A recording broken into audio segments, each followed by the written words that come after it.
Do it. Okay, 5, 4, 3, 2, 1. In 5, Wait, what's this called? 4, Big announcement 3. coming soon? Yeah, 5, 4, 3, 2, 1. Welcome back to the Big Announcement Coming Soon podcast. I'm here with David this morning. We got Bitcoin. Bitcoin's up. ETFs. Bitcoin and ETF together is Bitcoin. ETFs coming. And everything else is going to hell. So we got an interesting last couple of weeks. David, how are you doing this morning? Yeah, pretty bullish. It's exciting times, right? Yeah, maybe a little too early to tell, but one way or the other, you could look back on this time and be like, hey, look, this is when Bitcoin finally lived up to its use case, where it's like the world is in conflict and a lot of uncertainty in currency markets specifically, like Japanese yen just went to 151, euro is having problems. And so, people are buying Bitcoin rather than selling it as a risk asset, which is pretty incredible, actually. Like you're saying about the real use case, it hit all-time highs in Nigeria, Turkey, Argentina this week. So Bitcoin's back against those countries, and like you said about the original use, and we've said for years and always on this podcast, as an American or European, it's hard to understand. Your currency is, there's inflation, but it's relative inflation and stuff. If you're in one of those three countries, it makes perfect sense why, because of limited access to US dollars, which is your first option, Bitcoin, which is ultimately a better option, is the only thing that people go for. So it's, like you said, it's playing out for real. This is your trading view. But you're going to take us through where we are today, looking at the USD market. And really, today we're at 34, which is, right, we can see that huge jump up. But the bottom of your screen is only 28. And we were sitting here accumulatingly bearish, but knowing this was coming back right there at the bottoms, right? We had a long time of that whole range. So if you missed it, it's still low-ish. But what's nice to see is we're starting the bull run and we're already up 2x for people who bought the bottoms. Yeah, exactly. I mean, up from bottom was at 15.8, I think, or something like that, and now at 35. So, yeah, looking pretty bullish, right? All the narratives about ETFs coming forward and stuff like that. So, yeah, I just throwing some charts up on the screen. Why not? So basically, we'll just kind of show generally what's happened and what's happening. I'm not going to do TA because a lot of people do or don't believe in it. I do, obviously, but I'm also not an expert. But essentially, when you look at this chart, you say, okay, this is this huge bear market. You say it ended there, right? And now it's kind of recovering back up as a bull market. Now you can say, okay, now it's going to go back down again. But then you got to look at what's happening in the Bitcoin world. ETFs launching, it going up in the face of other things going down. There's a kind of this huge narrative building. Mm-hmm. So it'd have to be a pretty big rug for that to occur. So I don't know. So then, okay, the number of people just simply holding is up too. Yeah, exactly. Yeah, all-time holders at all-time highs. Halvening comes in over here. So like when you look at like the decline, it's pretty normal. It has happened every time in the past that Bitcoin has collapsed about 70 to 85%. And now it's kind of working its way back up. So then if you like zoom into like where we were for the last, seems like forever, we are like in this zone here where we're just accumulating the value between like 24 and 30. And it kind of went up and then it would drop back down and all this stuff. But then now you see it's kind of rising here. And what's important is it's broken out from this huge long range in here. And so now it's up above that and it's coming into contact with the lows of the previous cycle or at the end of the previous cycle. And so like when that happens, it could either react and dump down because a lot of these people are salty holders and they're like, okay, finally I can get out of a profit or at least not so much of a loss or whatever. But again, you got to look at the fundamentals and what's happening and then kind of what's happened in the past when it does this. So you see like here and then that, right? And so like wherever we are in the cycle, like if you zoom in, you gotta put this on log, but whatever. This is pretty bullish, right? It comes up and it's holding right up here above the previous highs. It hasn't collapsed back down. It's a lot of buying pressure, a lot of news. So yeah, it looks pretty bullish to me. So that kind of leads to like, why would it do this? Why would it come up so quickly and then kind of collect and then come up again? So there's a guy from, I think it's Bitwise. Anyway, we'll throw up the Twitter later. But he talks about how institutions and market makers work, and essentially that's going to be too smart for me to explain fully. But there's something called a gamma, which is so when a market maker takes positions as the price goes up, they also have to short to make sure that they're covered. And as that gets out of whack, then they have to like close shorts and like reshort, and basically that's what leads to these kind of boom price accumulations up as the market makers have to kind of reposition themselves higher. And so if you look at and how the gammas, they're positioning themselves higher, but because the spot's getting bought up, they do exactly, yeah, that's why. they're shorting, they're I should say they're hedging, helps give little boosts, but the fundamentals are pushing up. Otherwise, they would be longing and selling spot down. Yeah, exactly. Because there's such persistent buy pressure, they can't just kind of like let it jump up a bit and then like sell back down into it, like you saw here, to kind of like recoup the balance. The pressure of buying is so strong that they keep having to chase it essentially, rather than lose money. And so you kind of has a boom, and so that kind of like would, in theory, would lead to another gamma squeeze up higher. I think Leclerc. Dylan Leclerc, I think, We'll was post tweeting about it yesterday. That's the one. Exactly, yeah. And so he'll link to those guys. But basically, yeah, it's a time in the market where there's quite a lot of buying ahead of the ETF because everyone believes it's going to happen on the street, but the market can't buy. Let's talk about that time frame too, because what you're saying with Dylan Leclerc and the gamma squeezes, and even this jump up, there's people who trade and you're buying spot or leverage for a couple days or a couple hours, and they're waiting for these type of breakouts above. There's the long-term, investor holder trader, and that's more about the ETF news where below 20 you want to buy, above 60 you want to sell, and daily you shouldn't worry about it. So there's these like micro indicators, and that ETF is one of those big ones that really pushes it up for people who've been long-term holding too, that aren't going to trade these small moves.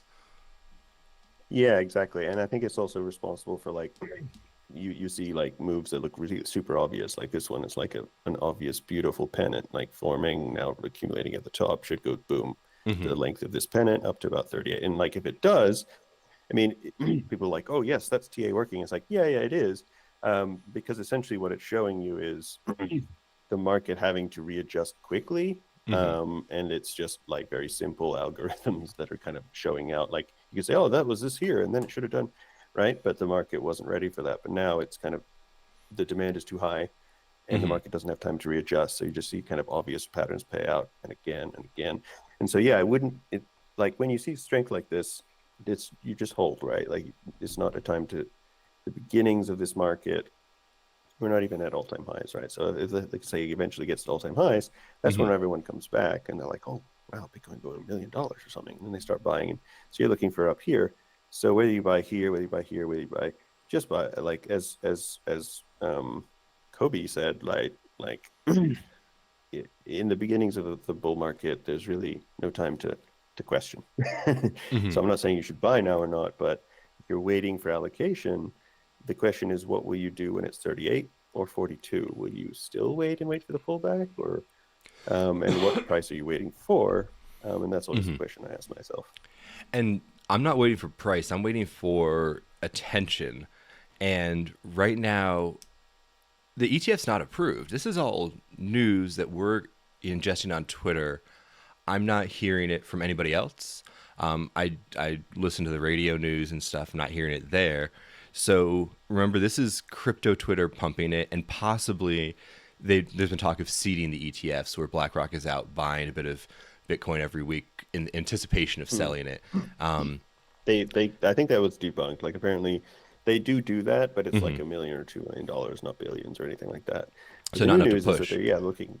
Well, that's even better. That means surprised. this pump is long-term holders and crypto Twitter, because the conversation isn't out. The ETF, when it gets passed, if you remember those crypto.com commercials, the FTX commercials, everybody talking about crypto.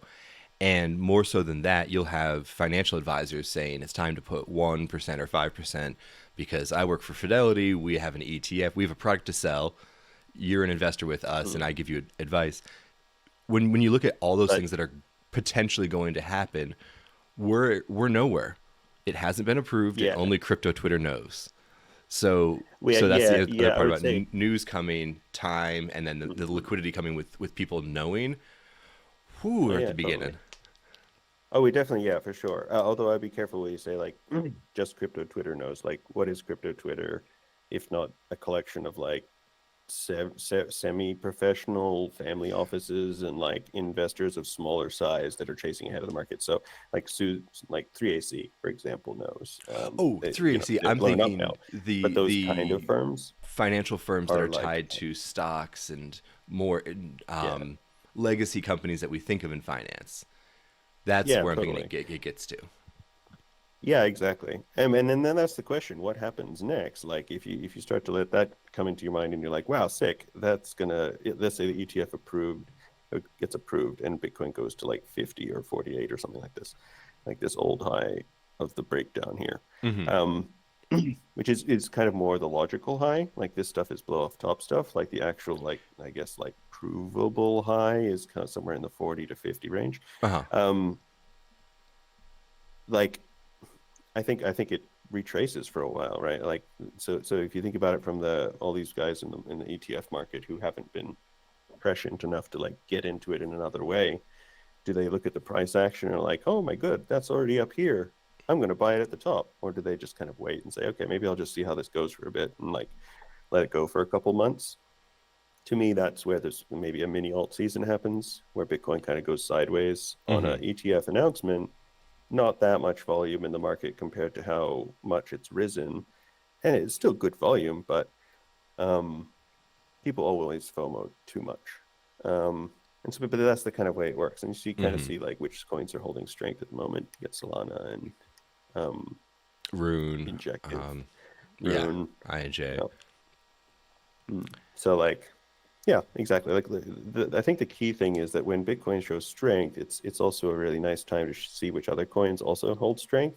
If Hmm. your coin is capitulating horrifically every time Bitcoin goes up, that's not super strong. Like it's not like, okay, it's just accumulating strength. No, no, no. You have to look at like, so Sol is outperforming Bitcoin right now. Link did for a second there. Hmm.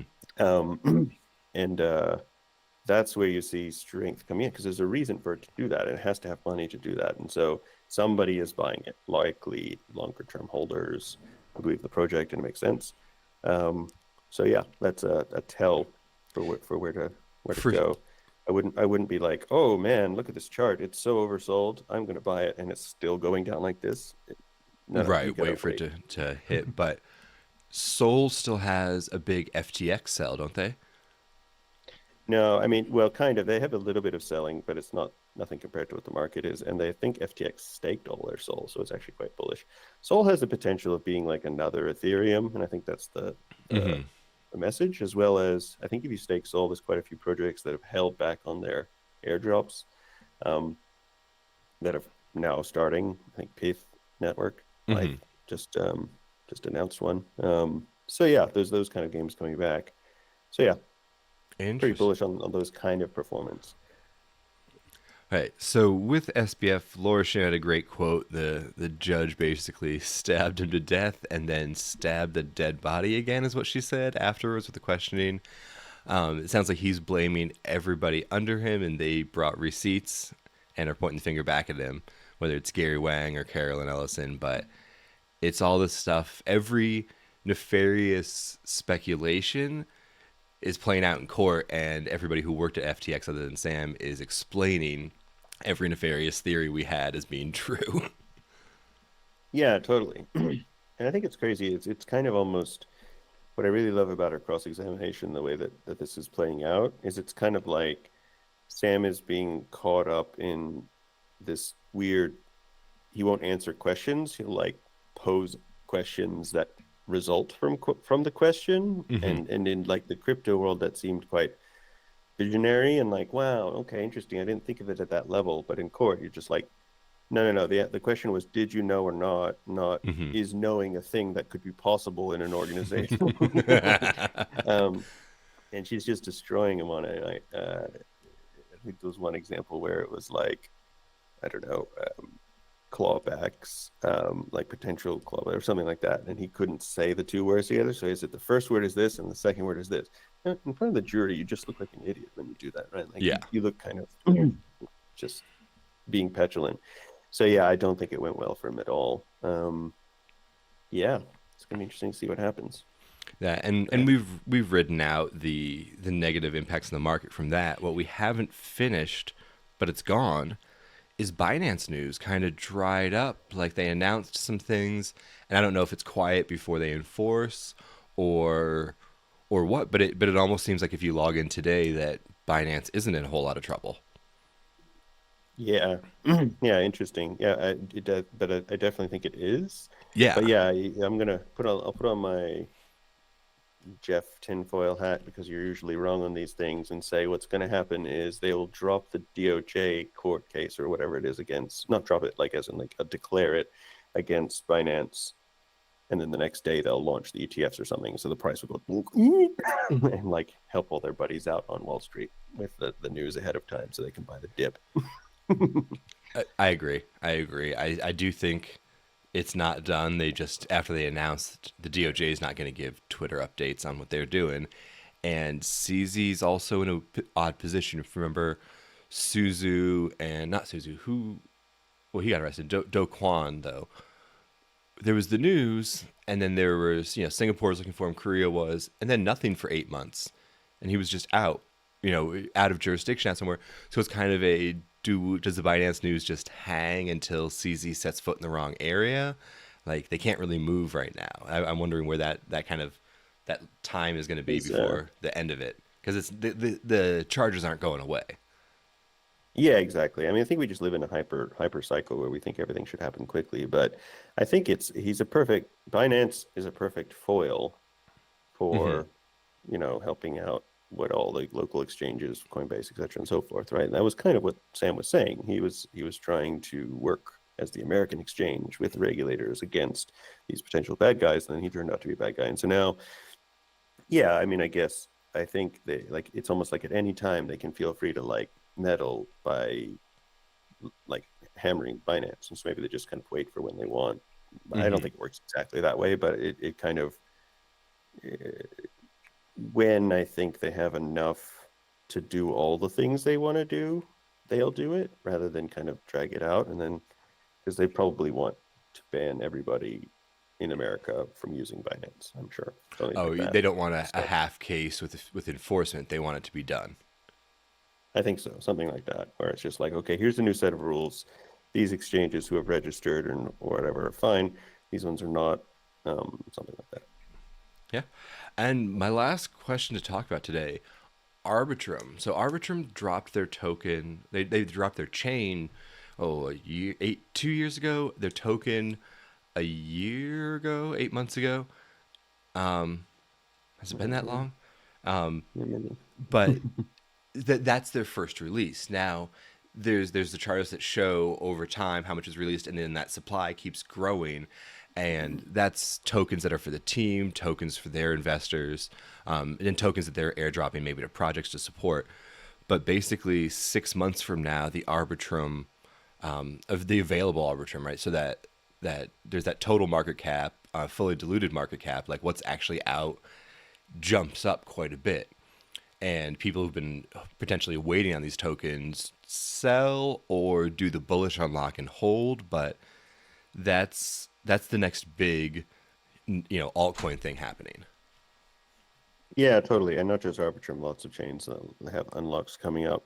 And so I think, yeah, it will depend essentially on the teams and their underlying motives. Arbitrum, I think, is solid, obviously, Optimism and a bunch of others. Because when the token unlock happens, you don't want the coin to just start crashing to hell, right? That destroys faith in your project, which is why in the bull market of last times you heard about bullish unlocks. Oh, the team unlocked tokens and the price then went up. Mm-hmm.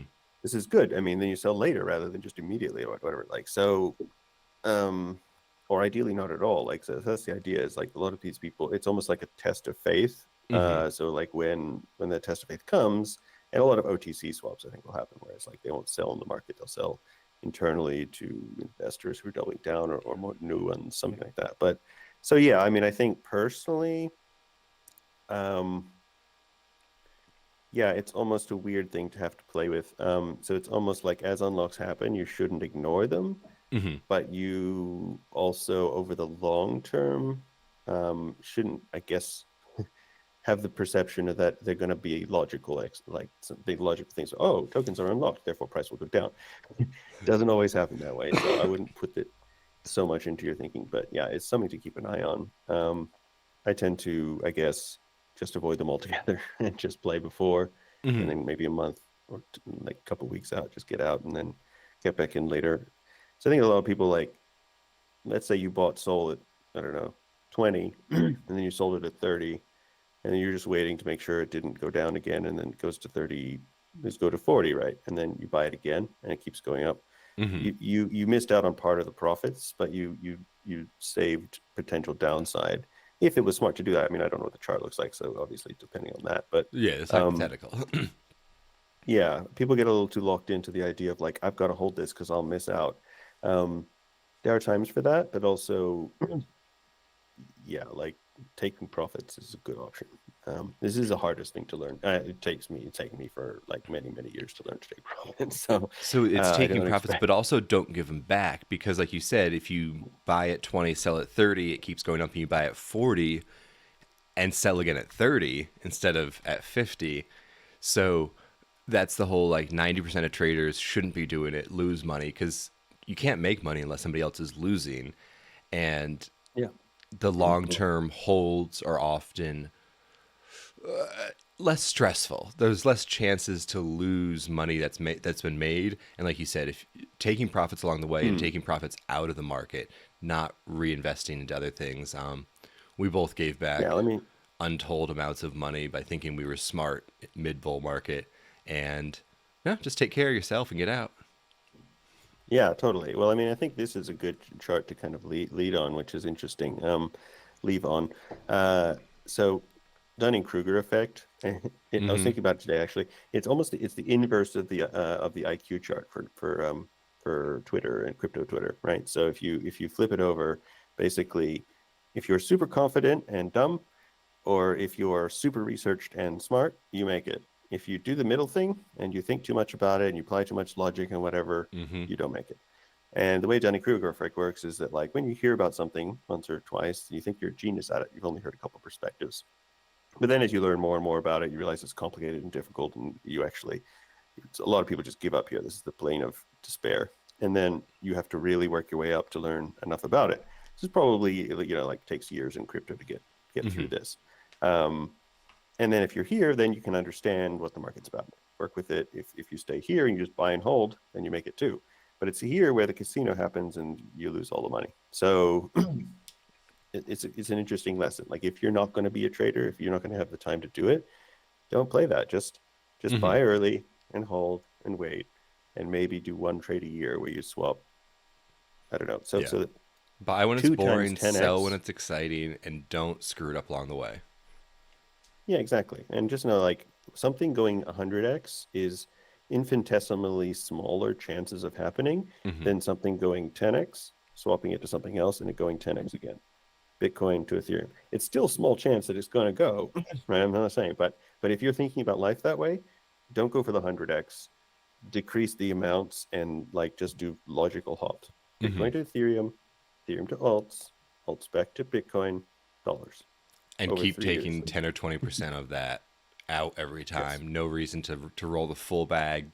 If you did well in Mhm. Bitcoin in this cycle and you're about to play the alt cycle as Bitcoin crabs, theoretically, don't use that alt cycle to lose all your Bitcoin gains. Use it to play with some money you are okay losing because most of the alts you buy are going to be down. Yeah, Some are going to exactly. go 40x. Yeah, for sure. And I think, yeah, exactly. Like being uh, being humble, I guess, like not thinking that you know too much, not thinking that you can like, oh, look at the price. Oh, I'm gonna miss it. Like Hmm. there's plenty of time. um, so yeah, Yeah, I think luck that's a after great that. place to leave it. Mm, all right. Sweet. Sounds good. Good Price seeing you. predictions? Price predictions. If we're back in 2 weeks, it'll be middle of November, and we will have BlackRock, but not the January ETF news, right? I gotta play my time. My time is my price predictions. Yeah, we have 40K in 2 weeks. Yeah, I go with that too. That makes sense. Something like that. Fingers crossed. Up a little, down a little, but that's the general. We'll be above this, but we're gonna be at the bottom of this next range. Mm-mm. What do you think? Makes sense. Yeah, I think so. I think 40 is a good top of the range, and then consolidation. Oh, consolidation's painful. Yeah, well, I mean, I think it goes like 40 and then consolidates sideways a little bit, and then the ETF news pushes it up to like something silly like 48, and then it comes back down to 40, then breaks back down into maybe the 30s, 35, 38, and just kind of carries along sideways for a couple months. But that's alt season. We'll see. I'm more bullish on Bitcoin, less bullish on alts for the next 6 months. That's the way it be, right? Be greedy when others are fearful. Hopefully. Sweet. Well, we'll be back in 2 weeks and see if any of this happened. Wait, what's this called? Big announcement coming soon? Oh, yeah. Exactly. 5, 4, 3. Catches it. Cheers, dude.